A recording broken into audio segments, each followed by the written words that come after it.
Welcome back to the Brotherhood in Business podcast, helping first responders answer the call to entrepreneurship. Today, another fun-filled, exciting episode that we like to call our Fast Five. Cody, what's our Fast Five? Our Fast Five is, we're going to talk about questions 11 through 15 out of a book that we found. It's called How to Set Up Your Business for Under $1,000 by Dan Fleischman and Brandon Hampton. Really good book. Easy read, pick it up on Amazon. So question 11 is going to be, how soon will it take before my products or services are available? And so this is greatly going to depend on your business and what you're doing. If it takes us, if we got an idea and BA Shields and we need to go in and we don't have any idea of how we're going to do it, we need to do some research and development, figure out, like, can we do it ourselves? Do we need to outsource something? Do we need to injection mold right away?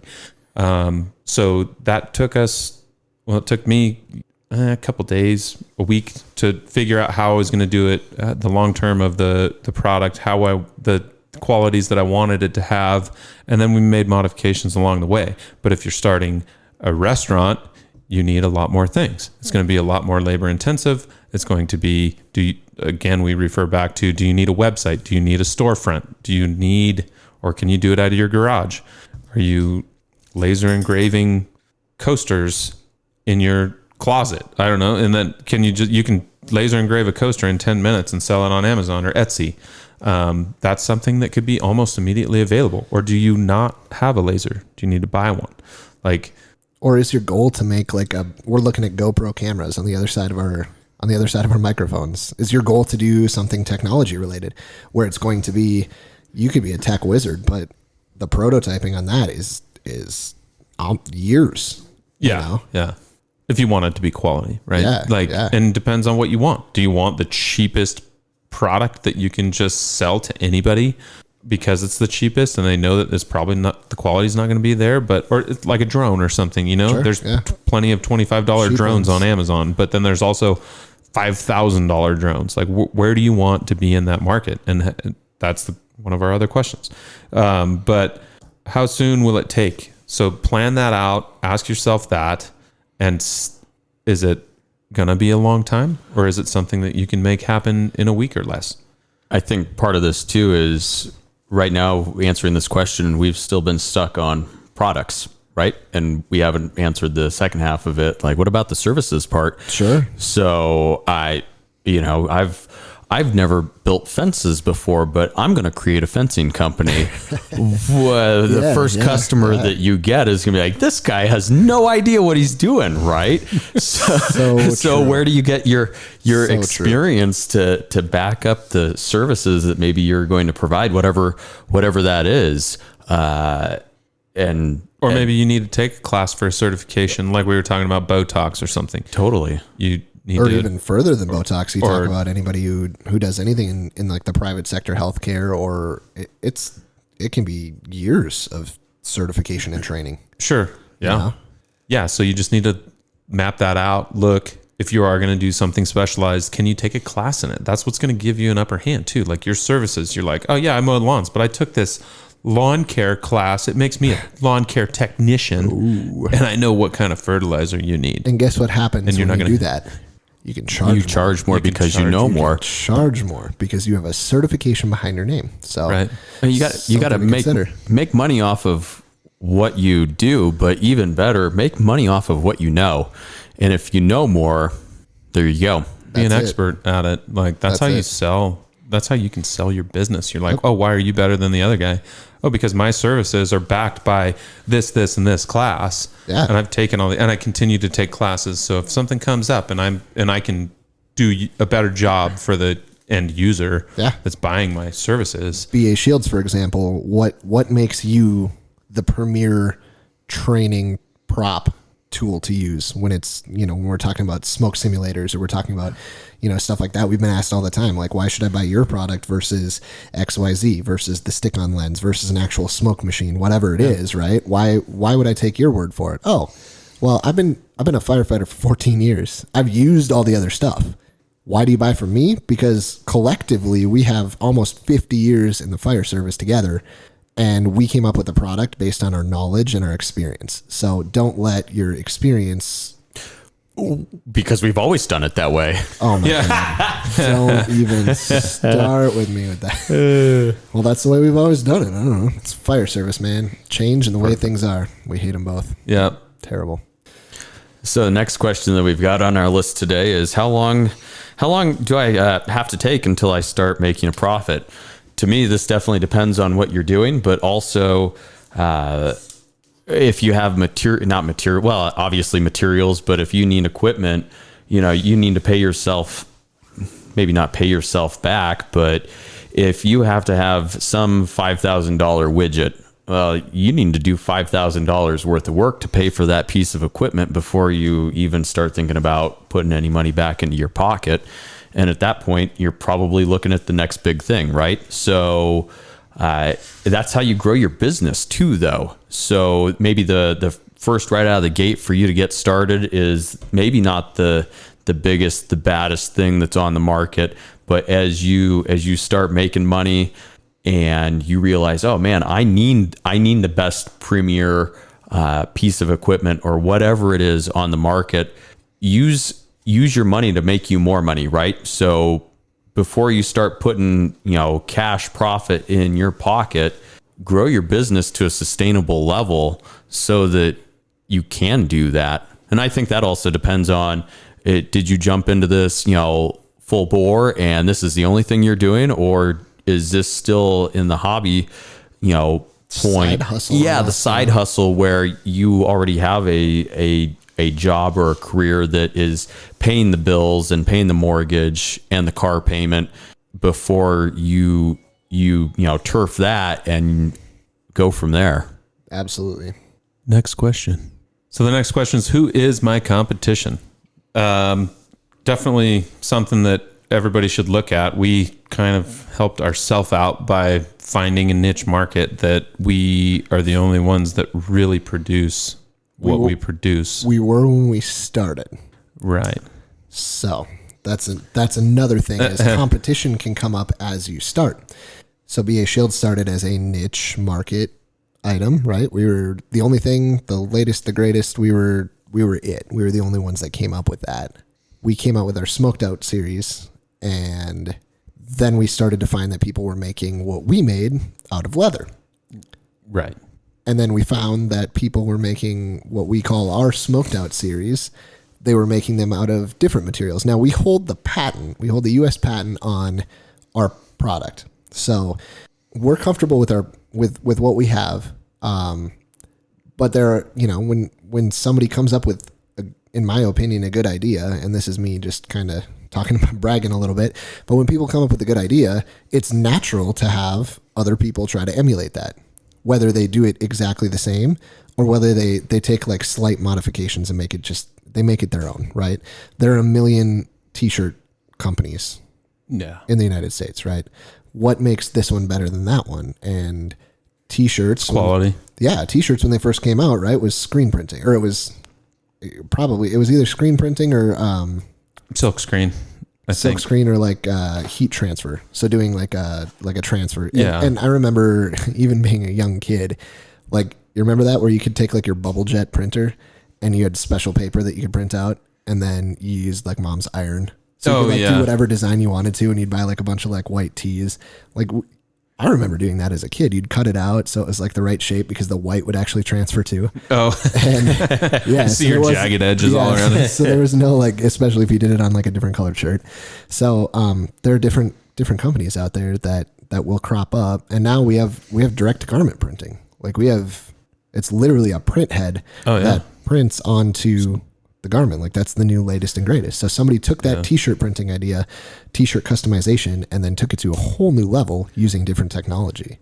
Right. And so if we talk about who our competition is, since we started, I used to do leather. We talked about that in an earlier podcast. And the reason that when I designed the first BA Shield was, we didn't do leather because quality leather is expensive when we wanted to keep the price point lower. Second thing about leather is you can't keep it off the lens. One of my biggest things when designing the first BA Shields is I wanted to keep it off the lens, keep the scratches off the lens. If you're sitting on the lens, no matter what, you're going to create micro scratches. or sometimes big scratches. Leathers, if you throw leather in the dirt at a structure fire, it's going to become mud. And it's going to get caked in mud and dirt and debris. And you might wash it off, or if someone steps on it, then it's going to get rocks ground into it. And if you're not paying attention, you put that back on your lens and it's sitting directly on it, your lens is scratched.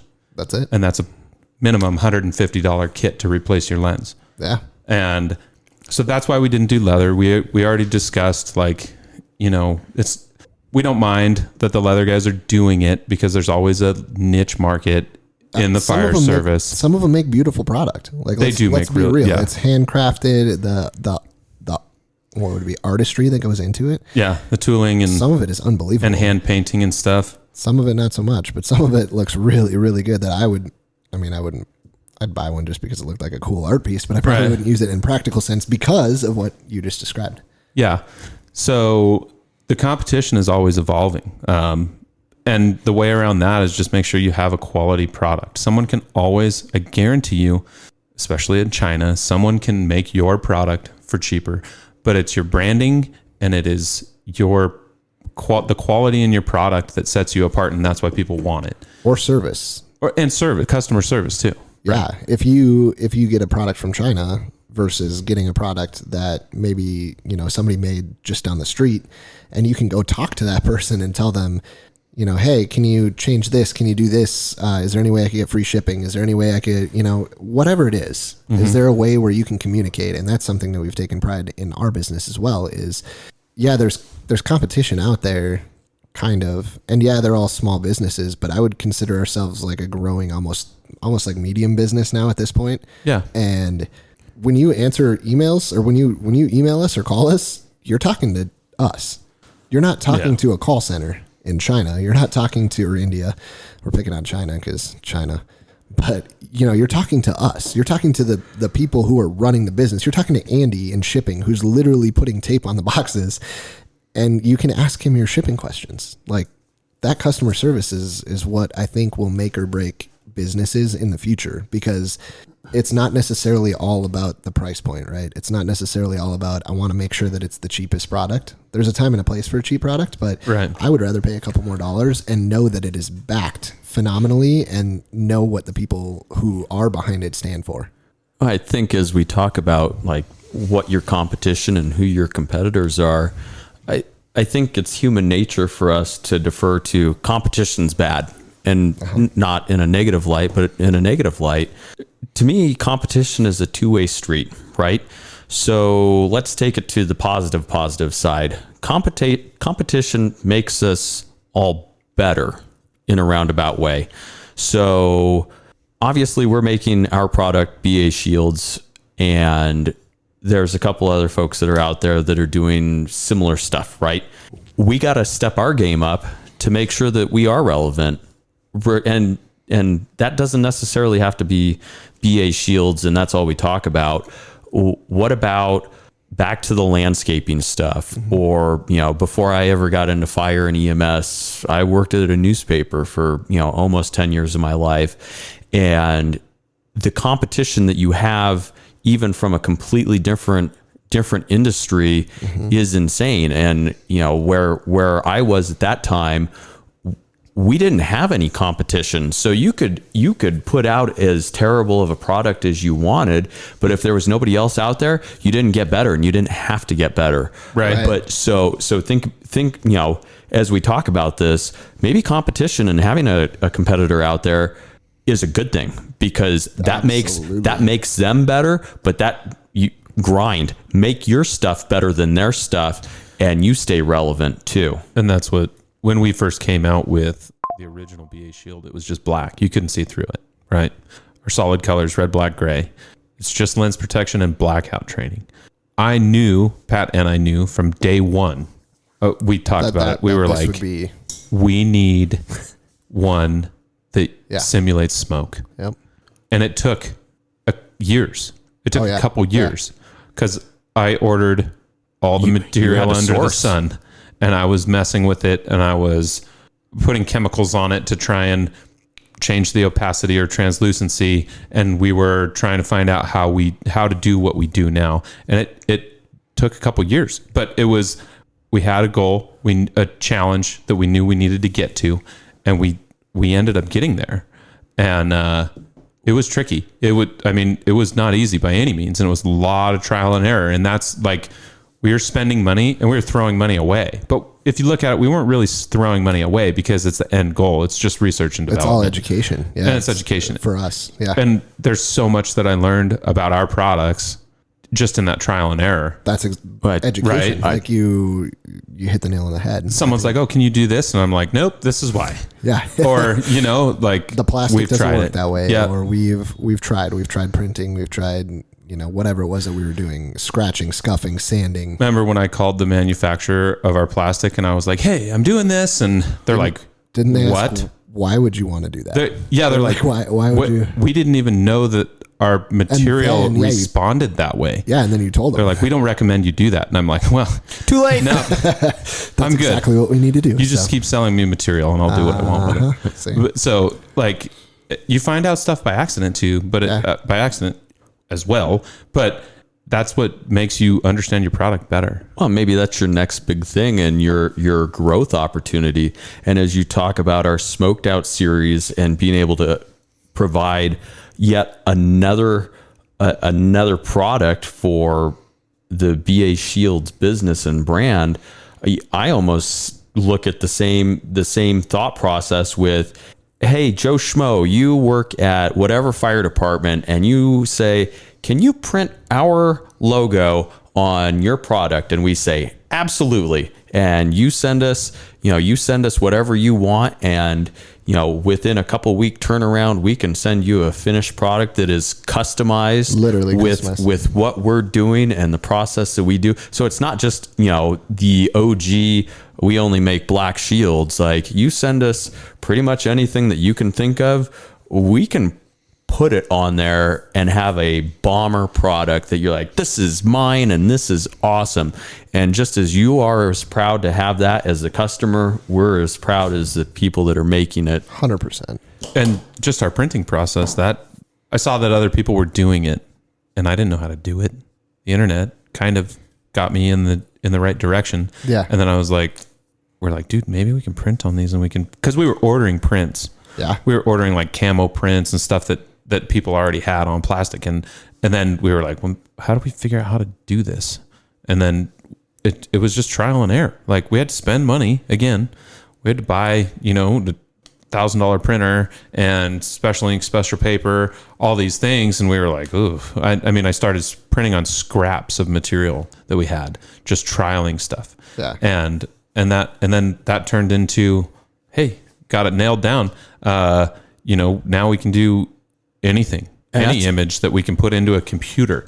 And that's a process. That's just a couple of years ago, right? Yeah. So from a few years ago, in a garage, in a room, to talking about us getting into commercial space, right? Yeah. That is the grind. That is getting from the lowest level to look at us now, right? Exactly.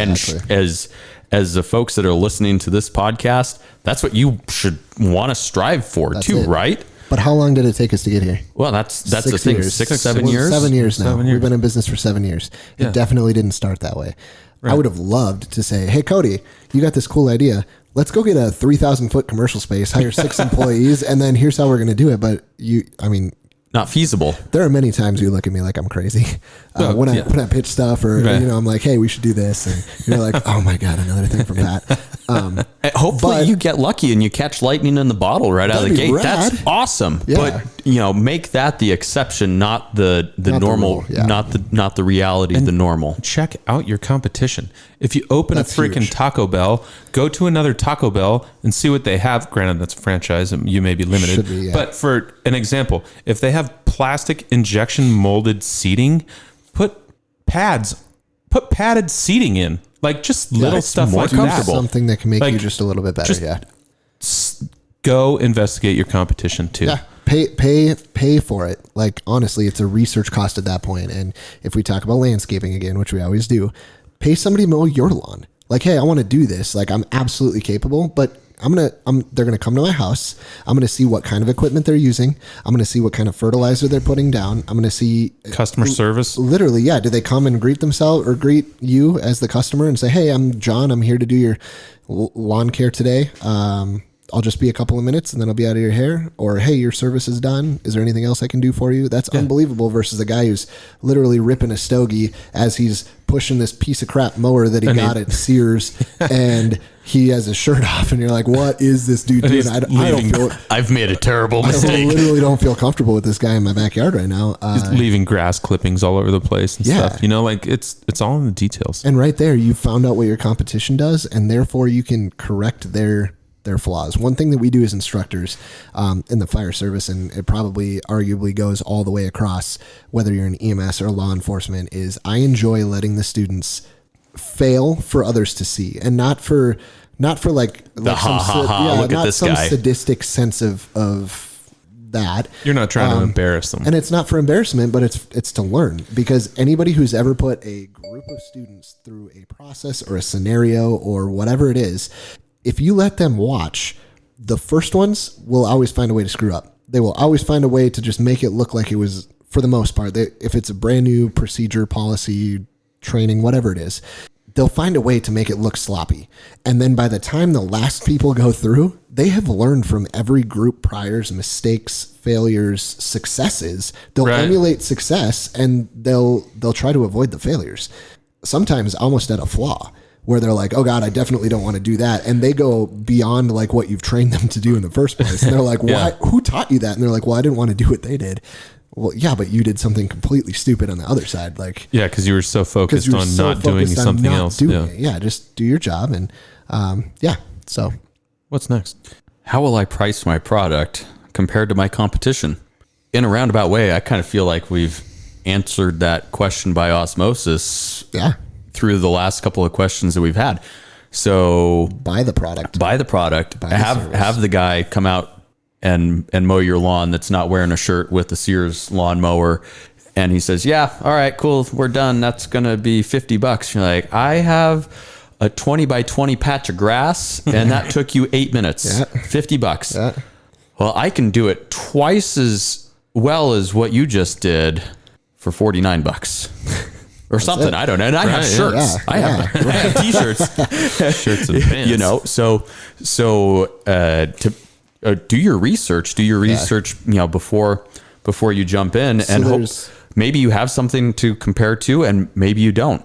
So I think with whatever you're doing, you have two choices. You can do. Well, you have three choices. Choice number one is to do the exact same service or provide the exact same product at a cheaper price point, right? So you can do the exact same thing. Let's talk lawn mowing. Yeah, I can mow that exact same thing, but I'll do it a little bit cheaper. Cool. A little bit cheaper might get you some more customers. Option number two is to charge more, but do a friggin' phenomenal job. Do it better. Like you're like, "Oh God, that's $100. That's like white glove lawn mowing." Like, grass has never been greener. Never been greener, and it's worth every single penny. So you've provided a superior product based on your pricing. Option number three is you do a little bit better job for the same price. And naturally, if I have to pay you $50 and you $50, but you smoke cigars and don't have a shirt on and you look professional, I don't even care if you mow the lawn the exact same way. I'm going to go with you because you carry yourself a little bit better and it's the same price. So why would I pay dipstick over here to do it when I could pay you? Right. Another thing that comes to mind with pricing is remember the investments that you have already in your business, and don't price your stuff not necessarily out of the market, but don't sell yourself short, right? And I think that's big. Yeah, that's huge, especially with what some folks try to do when you first are starting up a business, because you're so in the mindset of, I got to get the next job. I got to get the next job. And how do I get the next job? And you might go quoting jobs, if you're providing a particular service, so short that of course people are going to say, you can build me a deck for $5,000, but if it costs you $4,500 in material and you're only giving yourself like $500 worth of wiggle room for labor, and it takes you an entire week, you just made $100 a day. But let's think about that even further. Well, it took me $20 in gas to get from my house to the job, and I had to go to there. And now all of a sudden, like, you've cut your theoretical profit margin so low, when the next guy that came to do the quote was like, it's going to cost me $4,500 in lumber. We're going to do this. We're going to do that. Like, that's a $15,000 deck, right? Yeah. And so don't be so keen on getting the next job that you sell yourself so short that you make zero money, or you make it so negligible that you could have spent your time, invest your time in something else. Yeah. Right? And if you're quoting one-off jobs, it's easy to raise prices down the road and get more value out of your service, right? Yeah. But if you have something that you're selling online that's constantly priced the same, or selling food or whatever, you don't sell yourself short in the beginning, because if people start coming and they're like, oh, you raised the prices, like, that could have somewhat of a negative effect. Maybe it won't. If they like your food or your whatever service so much, they're willing to pay anything for it. A price hike might not be too bad, but just beware of that too. All right. Our last and final question is, how do I set up the structure of my business? So this is kind of an interesting question. There's a couple of different ways to do it. Basically, every way that you structure your business is going to have some form of implication, whether it's tax or, I guess I don't know how else to describe it. Mostly tax implications, but just the way that you structure it will require you to do certain things. Let's put it that way. So, BA Shields is set up as an LLC. So we're a limited liability corporation, which basically means that, you are able to, what's an easy way to describe this? You're basically, there's a limited liability for you. So as a sole proprietor, if I decided to go into business by myself, most of that is passed through. So if something happened to the company, I'm responsible no matter what. There's no separation between me and the business. If there's a product failure, the customer could literally sue me personally for the liability. If I decided to go, or my company failed for whatever reason, we went bankrupt, that passes through directly to me and my finances. So an LLC provides that like layer of separation between the business and your personal goods. And that was something that we knew we wanted to do right away, is set ourselves up as an LLC. Also, all of that, or every single way that you set up your business structure also has like pass through effects. So all of our income that we make, Cody and I are taxed on as partners. So whether we had money sit in the bank or whether it was in our pockets, we still got taxed on the income. So there's pros and cons to every single way that you get it set up. So sole proprietorship is basically a single person.